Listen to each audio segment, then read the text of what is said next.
رات کا وقت تھا، مسجد اس وقت بالکل خالی تھی۔ میں نے جا کر مولوی کے کمرے میں کھڑکی سے جھانکا تو وہ بھی گہری نیند سو رہا تھا۔ اسے سوتا دیکھ کر میرے چہرے پر مسکراہٹ پھیل گئی۔ مولوی صاحب دل کے بہت اچھے تھے اور ہمیشہ میری مدد کرتے تھے، لیکن اس کے باوجود بھی میں انہیں دھوکہ دے رہی تھی۔ کبھی کبھار مجھے برا محسوس ہوتا تھا اور میں سوچتی تھی کہ بہتر یہی ہے کہ مولوی صاحب کو حقیقت کے بارے میں بتا دوں کہ میں مسجد میں کیا کرتی پھر رہی ہوں۔ لیکن جب دوسری طرف مجھے یہ خیال آتا کہ مولوی صاحب کو پتہ چل گیا تو پھر تو سب کچھ ہی ختم ہو جائے گا۔ دراصل میں نے مولوی صاحب کو اپنے بارے میں کچھ بھی نہیں بتایا تھا۔ میں نے صرف اور صرف انہیں یہ کہا تھا کہ میں ایک مجبور لڑکی ہوں اور اس وقت مجھے پناہ کی ضرورت ہے۔ انہوں نے مجھے پناہ دینے کے لیے رضامندی کا اظہار کر دیا۔ میں تیزی سے اس مخصوص جگہ پر چلی گئی جہاں پر میں نے اپنے بت چھپا کر رکھے ہوئے تھے۔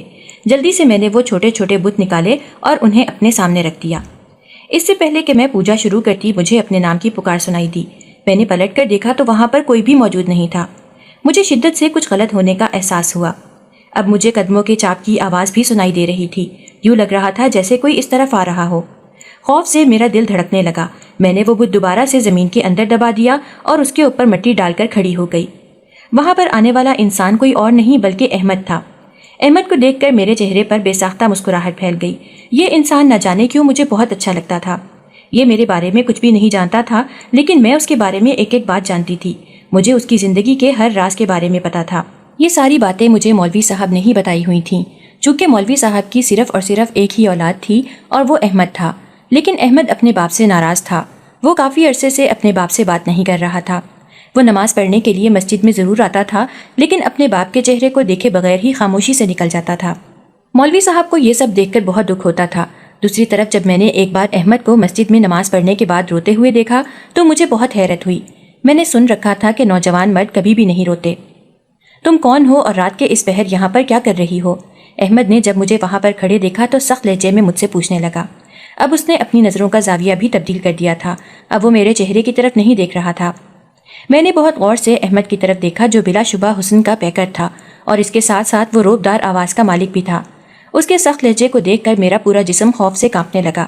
مجھے اس طرح سے کانپتا دیکھ کر اس نے ایک گہری سانس لی اور مجھے کہنے لگا کہ مجھ سے ڈرنے کی ضرورت نہیں ہے، مجھے صرف یہ بتاؤ کہ تم کون ہو اور یہاں پر کیا کر رہی ہو۔ میں نے مولوی صاحب کو اپنا نام فاطمہ بتایا تھا، مگر احمد کے سامنے میں نے جھوٹ بولا۔ میں نے اسے کہا کہ میرا نام علینا ہے اور میں شامپور جا رہی تھی لیکن راستہ بھٹک گئی ہوں۔ وہ انتہائی سنجیدگی سے میرے چہرے کی طرف دیکھنے لگا اور مجھے کہنے لگا کہ اس وقت تم جہاں پر کھڑی ہو وہ شامپور ہی ہے۔ اچھا تو یہ بات ہے، خیر میں مسجد میں کسی سے راستہ پوچھنے کے لیے ہی آئی تھی۔ کیا تم مجھے بتا سکتے ہو کہ چودھری حیدر کا گھر کہاں پر ہے؟ چودھری حیدر کے بارے میں بھی میں نے مولوی صاحب سے ہی سنا تھا۔ اس نے ایک گہری سانس لی اور مجھے کہنے لگا کہ تمہارے چودھری حیدر کا گھر یہاں سے 3 گھر چھوڑ کر ہی ہے، اگر تم کہو تو میں تمہیں چھوڑ کر آ جاتا ہوں۔ میں نے اس کی بات سن کر تیزی سے نفی میں سر ہلایا اور اسے کہنے لگی کہ تمہیں زحمت کرنے کی ضرورت نہیں، میں خود ہی چلی جاؤں گی۔ اس نے بھی دوبارہ مجھ سے بات نہیں کی اور خود مسجد کے اندر چلا گیا۔ جیسے ہی وہ مسجد کے اندرونی حصے میں داخل ہوا میں نے جلدی سے وہ بت نکال لیے اور وہ بت اپنے سامنے رکھ دیے۔ ابھی میں نے پوجا شروع کی ہی تھی کہ مجھے ایک ایسی آواز سنائی دی جسے سن کر مجھے لگا کہ میرے قدموں کے نیچے سے زمین نکل گئی ہے۔ میں سوچ بھی نہیں سکتی تھی کہ ایسا بھی ممکن ہو سکتا ہے۔ مجھے بالکل بھی اندازہ نہیں تھا کہ یہ آواز سننے کے بعد میری زندگی میں سلمان کے آنے سے پہلے تک زندگی بہت ہی سکون سے گزر رہی تھی۔ کسی قسم کا کوئی مسئلہ نہیں تھا۔ گھر والے مجھ سے بہت محبت کرتے تھے۔ اس کے علاوہ میرے دوست احباب بھی تھے جن کے ساتھ میں اپنا وقت گزارتی تھی۔ نہ ہی کوئی ٹینشن تھی اور نہ ہی تنگی تھی۔ مگر سلمان کے آنے کے بعد ہی میری زندگی میں اچانک ایک تبدیلی آ گئی اور یہ تبدیلی میرے لیے خوشگوار ثابت نہیں ہوئی تھی، بلکہ اس تبدیلی نے مجھے بہت بری طرح سے توڑ کر رکھ دیا تھا۔ میں سوچ بھی نہیں سکتی تھی کہ میں اتنی کمزور بھی ہو سکتی ہوں کہ صرف اور صرف ایک انسان کی وجہ سے اپنا سب کچھ ہار بیٹھوں گی۔ سلمان ایک بہت ہی شاطر انسان تھا۔ اس کا شمار ایسے لوگوں میں سے ہوتا تھا جو ہمیشہ ہی اپنا مفاد دیکھتے ہیں اور اپنے فائدے کے لیے کسی بھی حد سے گزر جاتے ہیں۔ سلمان سے میری پہلی بار ملاقات اسکول سے واپسی پر گلی میں ہوئی تھی۔ میں ابھی گلی کا موڑ مڑی ہی تھی کہ مجھے اپنے نام کی پکار سنائی دی۔ سامیہ جی، آپ میری بات سن سکتی ہیں؟ میں نے جب پلٹ کر دیکھا تو وہاں پر ایک اجنبی لڑکا کھڑا تھا۔ میں اس دن سے پہلے تک سلمان کو نہیں جانتی تھی۔ پہلے تو میں حیران ہوئی کہ اس لڑکے کو میرا نام کیسے پتا ہے، پھر تجسس کے ہاتھوں مجبور ہو کر میں نے اس سے پوچھ ہی لیا۔ میری بات سن کر وہ مسکرانے لگا اور شرماتے ہوئے کہنے لگا، صرف اور صرف ایک نام ہی تو ہے جو میں نے یاد رکھا ہوا ہے، اس کے علاوہ میں دنیا کی ساری چیزیں بھول چکا ہوں۔ مجھے اندازہ ہو گیا تھا کہ یہ انسان میرے ساتھ فلرٹ کر رہا ہے۔ میں اس کے قریب سے ہو کر گزرنے لگی تو وہ تیزی سے میرے سامنے آ گیا اور مجھے کہنے لگا، سامیہ جی، یوں کچھ کہے بغیر یہاں سے نہ جائیے گا۔ میں نے اسے کہا کیا تمہیں میرے جوتے کا نمبر پتا ہے؟ جوتے کے نمبر میں کیا رکھا ہے؟ آپ مجھے اپنے فون کا نمبر بتا دیں، آپ کی بہت بہت مہربانی ہوگی۔ اس نے شرارتی انداز میں مجھے کہا۔ میں نے انتہائی غصے سے اس کے چہرے کی طرف دیکھا اور اسے کہا کہ تم جیسے لڑکوں سے میرا بہت بار سامنا ہو چکا ہے اور میں اچھی طرح سے جانتی ہوں کہ تم جیسے لوگ کس قدر گھٹیا ہوتے ہیں۔ خبردار جو کبھی دوبارہ میرا راستہ روکنے کی کوشش کی، ورنہ اپنے بھائیوں کے ذریعے تمہیں ہمیشہ ہمیشہ کے لیے اس کالونی سے باہر نکال دوں گی۔ میری بات سن کر اس کے چہرے پر ایک سایہ آ کر لہرایا۔ اس نے اپنا سر جھکا لیا۔ میں نے اس کی آنکھوں میں آنسوؤں کو بھی چمکتے ہوئے دیکھا تھا۔ یہ سب دیکھ کر ایک لمحے کے لیے میرا دل لرزا تھا، لیکن دوسرے ہی لمحے میں نے اپنے دل کو دوبارہ سے پتھر کا بنا لیا۔ میں جانتی تھی کہ میرے ماتا پتا مجھ سے بہت محبت کرتے ہیں اور وہ مجھ پر حد سے زیادہ بھروسہ کرتے ہیں، اسی وجہ سے میں ان کا بھروسہ نہیں توڑنا چاہتی تھی۔ میں جو سوچ رہی تھی کہ اب وہ دوبارہ سے میرے راستے میں نہیں آئے گا، تو یہ صرف اور صرف میرا وہم ثابت ہوا۔ سلمان نے میرے بڑے بھائی سے دوستی کر لی تھی۔ اب وہ اکثر ہی ہمارے گھر میں آنے جانے لگا تھا اور مجھے اس کے لیے چائے بنانی پڑتی تھی۔ یہ سب دیکھ کر مجھے بہت غصہ آتا تھا۔ ایک دن میں اس سے انتہائی بدتمیزی سے بولی، کیا تمہیں اپنے گھر میں آرام نہیں آتا جو روز منہ اٹھا کر یہاں پر چلے آتے ہو؟ اس نے اس بات کا بھی کوئی جواب نہیں دیا، لیکن میری ماں نے مجھے یہ بات کہتے ہوئے سن لیا تھا۔ اماں نے میری اچھی خاصی عزت افزائی کی۔ جب بھائی کو پتا چلا تو بھائی نے بھی مجھے بہت ڈانٹا۔ بھائی مجھے کہنے لگے، تمہیں نہیں پتا کہ یہ لڑکا کس قدر اچھا ہے، اس لڑکے کی وجہ سے ہی مجھے نوکری ملی ہے۔ بھائی نے مجھے مزید بتایا کہ سلمان کے بڑے بڑے لوگوں کے ساتھ تعلقات ہیں اور وہ ایک بہت ہی معزز خاندان سے تعلق رکھتا ہے۔ جب میں نے سلمان کے بارے میں اس طرح کی باتیں سنی تو مجھے سلمان کی ذات میں دلچسپی ہونے لگی۔ نہ چاہتے ہوئے بھی میں اس کے بارے میں سوچنے لگی تھی۔ جب مجھے یاد آتا کہ وہ سب لڑکیوں کو چھوڑ کر صرف اور صرف مجھے ہی اپنی طرف متوجہ کرنے کی کوشش کرتا ہے تو میرے لبوں پر نہ چاہتے ہوئے بھی مسکراہٹ پھیل جاتی۔ دسمبر کی آخری شامیں تھیں۔ میں چھت پر کھڑی تھی جب مجھے یوں محسوس ہوا کوئی میرے پیچھے آ کر کھڑا ہوا ہے۔ پلٹ کر دیکھا تو وہاں پر سلمان ہی کھڑا تھا، جس نے اپنی آنکھوں میں محبت کا ایک جہان آباد کیا ہوا تھا۔ مجھے دیکھ کر وہ اپنے مخصوص انداز میں مسکرانے لگا اور مجھے کہنے لگا کہ تم ہمیشہ کی طرح بہت خوبصورت لگ رہی ہو۔ آج اس کی یہ تعریف مجھے بہت ہی اچھی لگ رہی تھی۔ میں خود نہیں جانتی تھی کہ میرے دل کے بدلنے کے پیچھے آخر کون سی وجہ ہے۔ میں نے مسکراتے ہوئے اس کا شکریہ ادا کیا۔ چونکہ ہمارے گھر کا ماحول بہت ہی کھلا تھا، اسی وجہ سے لڑکے لڑکیوں کے آپس میں بات کرنے سے کسی کو بھی کوئی مسئلہ نہیں تھا۔ اماں مجھے لڑکوں سے دوستی کرنے کی اجازت دے دیتی تھیں، لیکن اس سے پہلے وہ مجھے یہ بات بھی اچھے طریقے سے سمجھاتی تھیں کہ یہ صرف دوستی تک ہی محدود رہنا چاہیے۔ اماں جان نے مجھے خاندان کے مخصوص رواج کے بارے میں بتا رکھا تھا کہ ہمارے خاندان میں باہر شادی کرنے کا کوئی رواج نہیں ہے، لڑکیوں کی شادی خاندان کے اندر ہی ہوتی ہے۔ اگر کوئی لڑکی یہ رواج توڑنے کی کوشش کرے تو اس کی شادی ناکام ہو جاتی ہے، اور ایسا ہو بھی چکا تھا۔ ہمارا دھرم چونکہ ہمیں یہی سب کچھ سکھاتا تھا، اسی وجہ سے ہم نے آنکھیں بند کر کے اس پر یقین کیا ہوا تھا اور اسی کو ہی سچ مانا ہوا تھا۔ سونے پہ سہاگا یہ ہوا کہ تھوڑے ہی عرصے کے بعد میرے چچا کی بیٹی نے بھاگ کر شادی کر لی۔ اس نے خاندان سے باہر شادی کی تھی۔ لڑکا ہندو ہی تھا لیکن اس کی ذات دوسری تھی۔ سب نے اسے بہت برا بھلا کہا۔ اس کی ماں اس کے سامنے ہاتھ جوڑتی رہی اور اسے کہتی رہی کہ خدا کے لیے یہ شادی توڑ دو، مگر اس نے اپنی ماں کی ایک بھی بات نہیں مانی اور بھاگ کر چلی گئی۔ ایک ہی مہینے کے بعد وہ واپس آئی تو اس کی حالت بہت ہی بری تھی۔ وہ لٹی پٹی ہوئی تھی۔ اس نے سب کو بتایا کہ جس لڑکے کے ساتھ وہ بھاگی تھی وہ لڑکا دھوکے باز تھا۔ اس نے پہلے سے ہی ایک شادی کی ہوئی تھی اور اس کے بیوی بچے بھی اس کے ساتھ ہی رہ رہے تھے۔ میری کزن کے ساتھ یہ برا سلوک اس کی بیوی نے اپنے شوہر کی غیر موجودگی میں کیا تھا۔ جب اس نے بعد میں اپنے شوہر کو شکایت لگائی تو اس کے شوہر نے اسے صاف الفاظ میں کہہ دیا کہ اگر میری بیوی تمہیں پسند نہیں کرتی تو میں تمہیں اپنے گھر میں نہیں رکھ سکتا، بہتر یہی ہے کہ تم یہاں سے نکل جاؤ۔ یوں وہ لڑکی خالی ہاتھ رہ گئی۔ نہ تو اس کی محبت اس کے کام آئی اور نہ ہی اس کا گھر سے بھاگنا اس کے لیے مفید ثابت ہوا۔ اس کے بعد تو سارے خاندان میں ہی خوف کی لہر دوڑ گئی۔ ہر کسی کی زبان پر بس یہی بات تھی کہ دیکھا، سوناکشی کو اس کے کیے کی سزا مل گئی۔ سب لڑکیاں ہی یہ دیکھ کر بہت زیادہ خوفزدہ ہو گئی تھیں۔ اس وقت تو میرے دل پر بھی خوف طاری ہو گیا، لیکن پھر بعد میں نے اس سب کو نظر انداز کرنا شروع کر دیا۔ میں خود کو یہ بھی سمجھانے لگی کہ جو کچھ بھی ہوتا ہے وہ ہماری قسمت میں پہلے سے ہی لکھا ہوتا ہے۔ میرا شمار ان لوگوں میں ہوتا تھا جو قسمت پر بہت زیادہ یقین رکھتے تھے، اور میں یہ بھی سوچتی تھی کہ قسمت کے لکھے کو بدلا نہیں جا سکتا۔ جو لکھا جا چکا ہے بس وہ لکھا جا چکا ہے، اب اس کو کوئی بھی چیز تبدیل نہیں کر سکتی۔ جب میں اماں سے اس بارے میں بحث کرتی تھی تو ہمیشہ ہی میری اماں سے میری لڑائی ہو جاتی تھی اور میری اماں ڈانٹ کر مجھے خاموش کروا دیتی تھی۔ اماں کو میری یہ باتیں سن کر بہت خوف محسوس ہوتا تھا۔ میں نے چونکہ کافی دیر بعد بولنا شروع کیا تھا، اسی وجہ سے ہی میرا اسکول میں داخلہ بھی لیٹ ہوا تھا۔ میں 10ویں کلاس میں پڑھتی تھی مگر میری عمر 20 سال تھی۔ اب تو مجھے اسکول جاتے ہوئے بھی شرم آتی تھی، مگر اماں کی خواہش کو پورا کرنے کے چکر میں قربانی دے رہی تھی، ورنہ اگر میرے بس میں ہوتا تو کب کی اسکول سے جان چھڑوا لیتی۔ اماں کی خواہش تھی کہ ان کے سارے بچے بچیاں پڑھ لکھ کر ایک بڑے مقام پر پہنچ جائیں۔ میرے بھائی نے ابھی حال ہی میں وکالت کی ڈگری لی تھی اور وہ وکالت کر رہا تھا۔ تھوڑے ہی عرصے میں وہ بہت زیادہ مشہور ہو گیا تھا، ہر کسی کی زبان پر صرف اور صرف اس کا چرچا تھا۔ اب وہ اچھے خاصے پیسے بھی کمانے لگا تھا، جس سے ہمارے گھر کے حالات بھی کافی اچھے ہو گئے تھے۔ ہمارے گھر میں اب صرف اور صرف سلمان کا ہی نام لیا جاتا تھا۔ میرا بھائی بات شروع کرتا تو سلمان کے نام سے ہی شروع کرتا، اور اگر اس کی بات ختم ہوتی تو سلمان کے نام پر ہی ختم ہوتی تھی۔ سلمان ہی وہ انسان تھا جس نے میرے بھائی کو نوکری دلوانے میں مدد کی تھی۔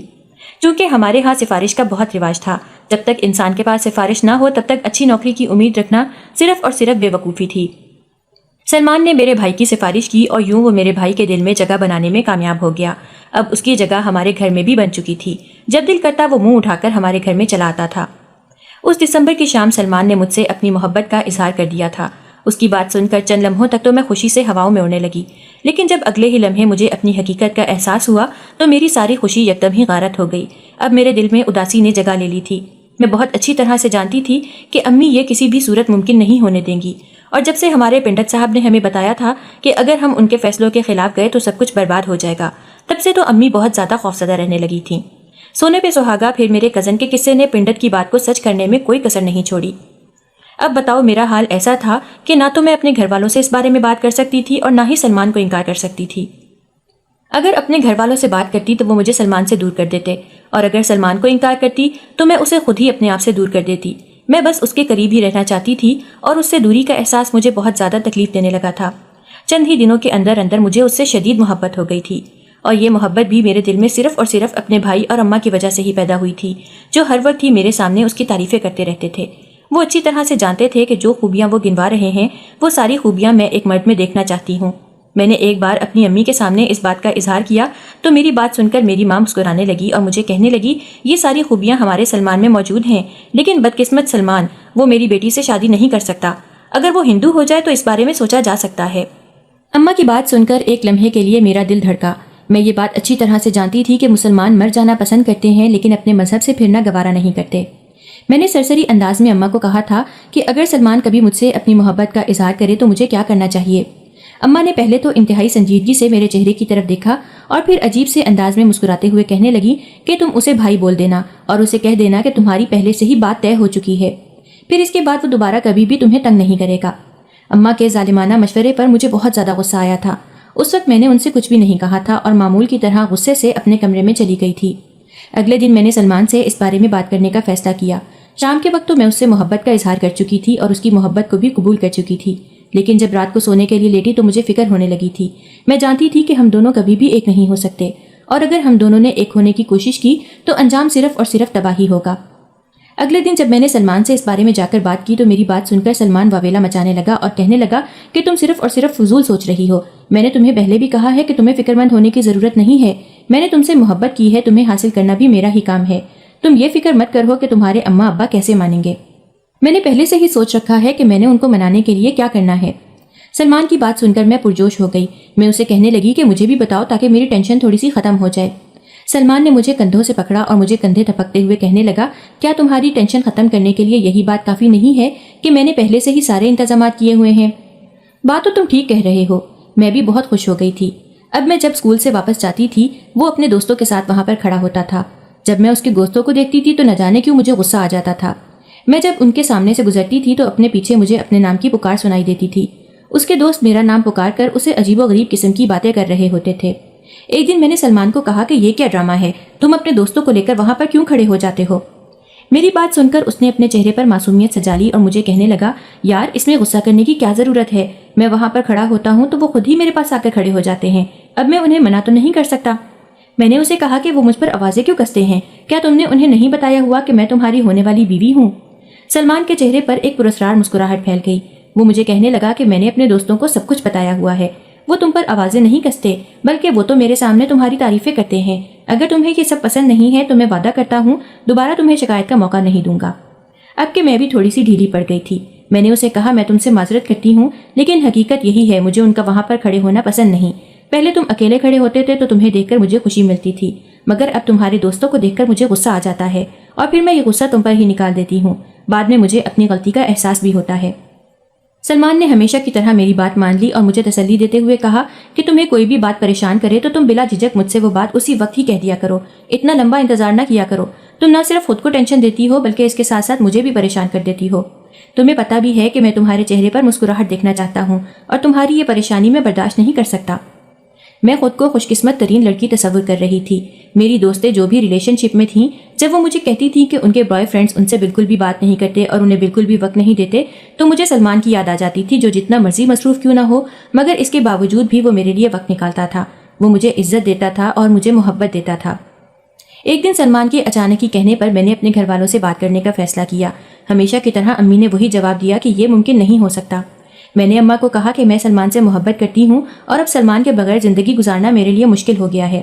اماں نے میرے سامنے ہاتھ جوڑ دیا اور مجھے کہنے لگی کہ میں صرف اور صرف تمہیں سمجھا سکتی ہوں اور تمہارے سامنے ہاتھ جوڑ سکتی ہوں۔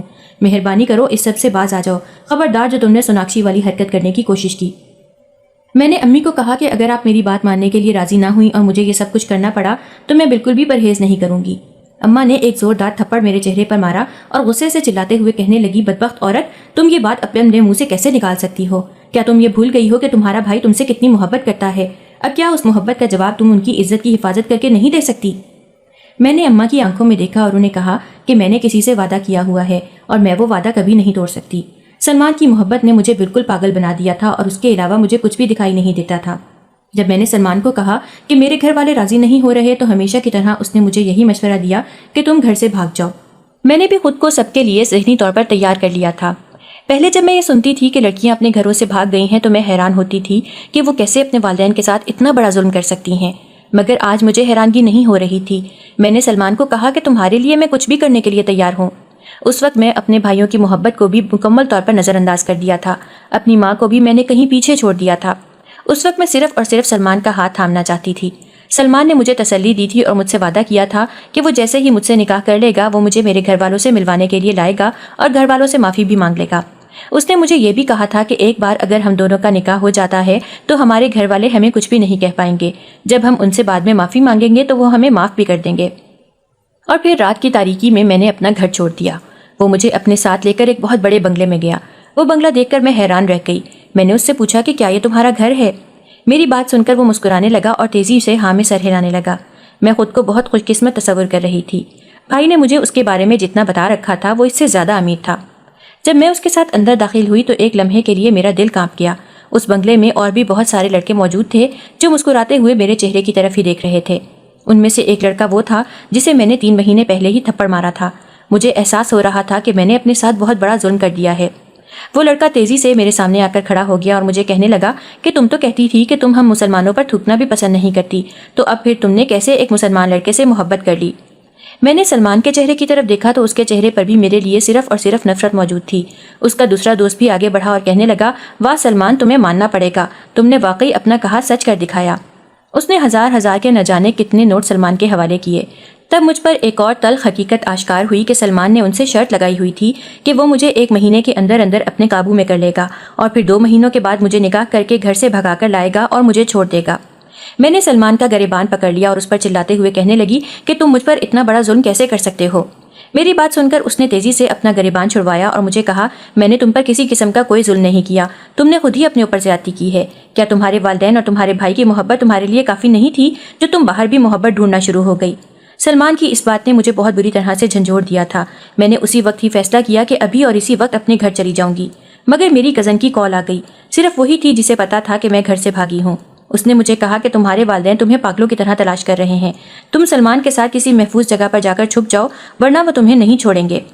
دوسری طرف سلمان کے دوست مجھے کہنے لگے، چلو اب جلدی سے نکلو یہاں سے، کہیں ایسا نہ ہو ہمارا ارادہ تبدیل ہو جائے۔ میں وہاں سے الٹے قدموں بھاگی، پیچھے وہ سب ہی کھلکھلا کر ہنسنے لگے۔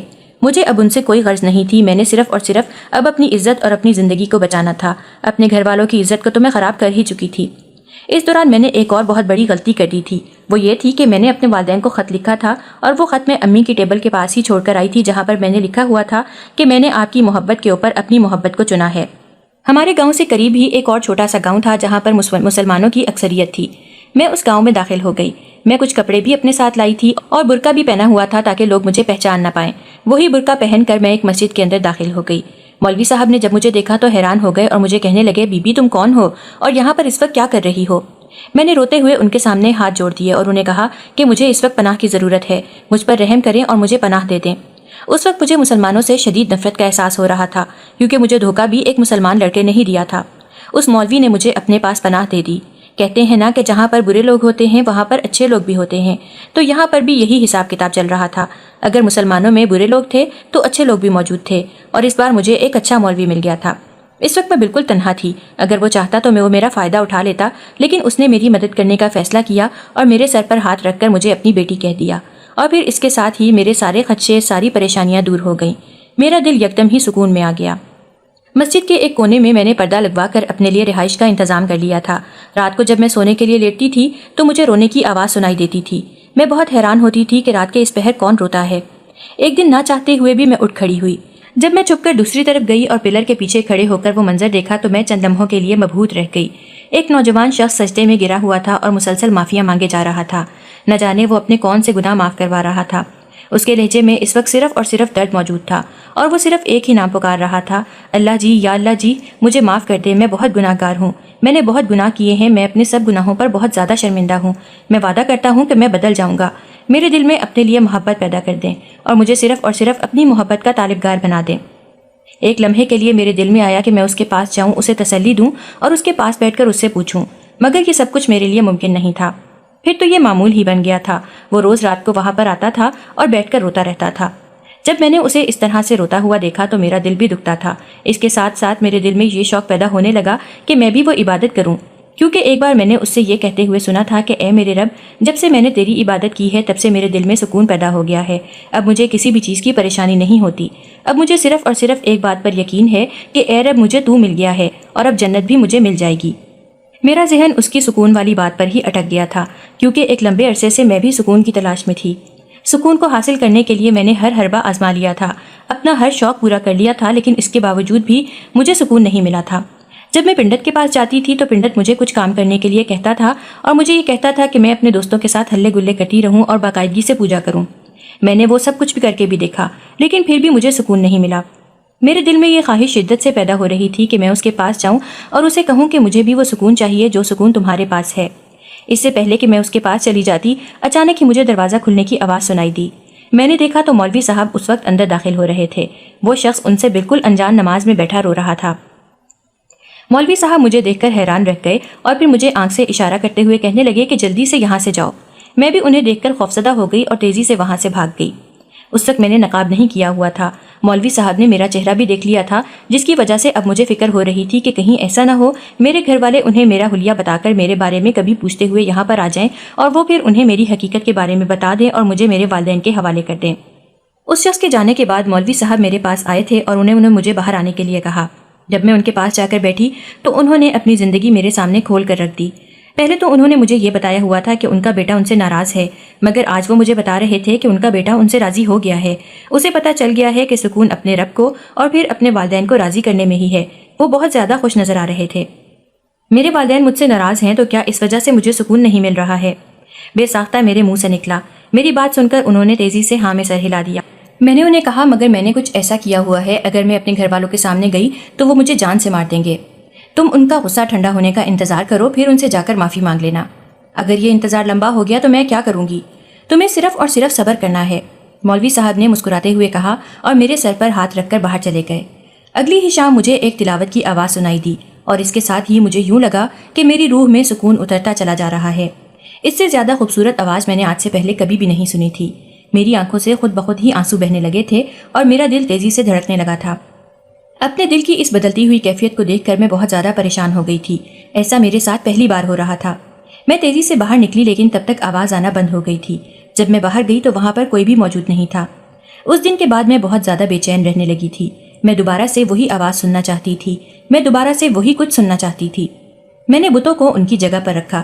اس سے پہلے کہ میں دوبارہ سے ان کے سامنے ہاتھ جوڑ کر کھڑی ہو جاتی اور آنکھیں بند کر کے ان کی پوجا شروع کر دیتی، اچانک ہی مجھے دوبارہ سے وہی آواز سنائی دینے لگی جو آواز میں نے کچھ عرصے پہلے ہی سنی تھی۔ میں تیزی سے بھاگتی ہوئی اندر گئی۔ میں نے دیکھا احمد وہاں پر ایک کتاب سامنے کھولے تلاوت کر رہا تھا۔ میری آنکھوں سے دوبارہ سے آنسو بہنے لگے۔ مجھے یوں لگ رہا تھا جیسے میری روح کو غذا مل رہی ہو اور میرے دل کو سکون پہنچ رہا ہو۔ میں تیزی سے اس کے پاس جا کر بیٹھ گئی۔ اس نے جب مجھے اپنے ساتھ بیٹھے ہوئے اور مجھے روتے ہوئے دیکھا تو وہ حیران ہو گیا اور چپ ہو گیا۔ میں نے اسے کہا کہ چپ نہ ہو، دوبارہ سے پڑھنا شروع کرو، مجھے بہت سکون مل رہا ہے۔ نہ جانے مولوی کو کیسے وہاں پر میری آمد کا پتہ چل گیا۔ تھوڑی دیر بعد مولوی صاحب بھی وہاں پر چلے آئے۔ میں نے مولوی کو کہہ دیا کہ میں مسلمان ہونا چاہتی ہوں۔ مجھے پتہ چل گیا ہے کہ سکون صرف اور صرف ایک اللہ تعالیٰ کی عبادت میں ہے۔ مولوی صاحب نے پرجوش انداز میں احمد کے کندھے پر ہاتھ رکھا اور احمد کو کہا، دیکھو تمہاری وجہ سے ایک لڑکی مسلمان ہو رہی ہے۔ احمد خود بہت زیادہ خوش تھا، اس نے نظریں جھکائی ہوئی تھیں، وہ میرے چہرے کی طرف نہیں دیکھ رہا تھا۔ تھوڑی ہی دیر بعد میں نے اسلام قبول کر لیا۔ مولوی صاحب نے مجھے کہا کہ اب میری بھی ایک بات مان لو، تم میرے بیٹے سے شادی کر لو۔ میں رونے لگی۔ میں نے انہیں کہا کہ میں آپ کے بیٹے کے قابل نہیں ہوں، میں گھر سے بھاگی ہوئی ایک لڑکی ہوں، اور پھر اس کے ساتھ ہی میں نے انہیں اپنی کہانی سنا دی۔ احمد کہنے لگا کہ میں بھی کوئی بہت نیک انسان نہیں ہوں، ماضی میں نے بھی بہت سے گناہ کیے ہیں، مگر اب میں نے توبہ کر لی ہے۔ تم بھی اپنے رب سے توبہ کر لو، تمہارے بھی سارے گناہ معاف ہو جائیں گے۔ یوں میں نے احمد سے نکاح کر لیا اور اس کے ساتھ زندگی گزارنے لگی، لیکن ابھی بھی میرے دل میں ایک چبھن موجود تھی، اور وہ چبھن اپنی ماں سے جدائی کی تھی۔ اپنی ماں کی مجھے شدت سے بہت یاد آتی تھی۔ ایک دن میں نے احمد کو کہا کہ مجھے اپنی ماں سے ملنے جانا ہے۔ احمد نے کوئی ضد نہیں کی اور مجھے میری ماں کے گھر لے گیا۔ جب اماں نے مجھے دیکھا تو میرے گلے لگ گئی اور پھوٹ پھوٹ کر رونے لگی۔ میں اماں سے معافی مانگ رہی تھی۔ اماں نے کہا کہ معافی مانگنے کی ضرورت نہیں ہے، میں تم سے ناراض نہیں ہوں۔ میں نے جب اماں کو بتایا کہ میں نے اسلام قبول کر لیا ہے تو اماں بالکل خاموش ہو گئیں۔ انہوں نے اپنے منہ سے ایک لفظ بھی ادا نہیں کیا۔ پھر انہوں نے میرے ماتھے پر پیار کیا اور مجھے کہنے لگیں کہ تم بہتر جانتی ہو کہ تمہارے لیے کیا اچھا ہے۔ اماں مجھے بار بار چوم رہی تھیں۔ میں نے اماں سے اس کی وجہ پوچھی تو اماں نے مجھے کہا، کیونکہ میں تم سے آخری بار مل رہی ہوں، تمہارا بھائی تمہارے خون کا دشمن بنا ہوا ہے، میں نہیں چاہتی کہ وہ تمہارے خون سے اپنے ہاتھ رنگے، میں تم دونوں کو ہی نہیں کھونا چاہتی۔ اگر اس نے تمہیں جان سے مار دیا تو پھر وہ ہمیشہ ہمیشہ کے لیے جیل میں چلا جائے گا اور اس کی زندگی بھی خراب ہو جائے گی۔ تم آج مجھ سے ملنے کے لیے آ گئی اور میں نے تمہیں معاف بھی کر دیا، لیکن اب دوبارہ سے یہاں پر نہیں آنا۔ اگر تمہیں میری بہت یاد آئے تو مجھ سے کال پر بات کر لینا، لیکن اب دوبارہ سے اس گھر میں نہیں آنا۔ اس گھر کے دروازے اب تم پر بند ہو گئے ہیں، اور یہ سب کچھ میں تمہاری حفاظت کے لیے ہی کر رہی ہوں۔ یہ ساری باتیں سن کر مجھے بہت تکلیف پہنچی تھی، لیکن میرے پاس اس کے علاوہ اور کوئی حل بھی موجود نہیں تھا۔ میں نے احمد کا ہاتھ پکڑا اور خاموشی سے گھر سے باہر نکل آئی۔ ایک چبھن جو کہ میرے دل کو کب سے پریشان کر رہی تھی، اب وہ بھی دور ہو گئی تھی۔ میں دوبارہ اپنی اماں سے ملنے کے لیے نہیں گئی۔ مجھے پتا چلا کہ 2 سال بعد ہی اماں کا انتقال ہو گیا۔ مجھے بہت ہی افسوس ہوا۔ میں چاہتی تھی کہ وہ اسلام قبول کر لیں، مگر میں انہیں اس سب کے لیے راضی نہیں کر سکی۔ احمد کے ساتھ اب میں ایک پرسکون زندگی گزار رہی ہوں، اور میں بہت زیادہ خوش بھی ہوں۔ جس سکون کو میں نے باقی سب چیزوں میں تلاشا تھا، وہ سکون مجھے اپنے رب کی عبادت میں ملا۔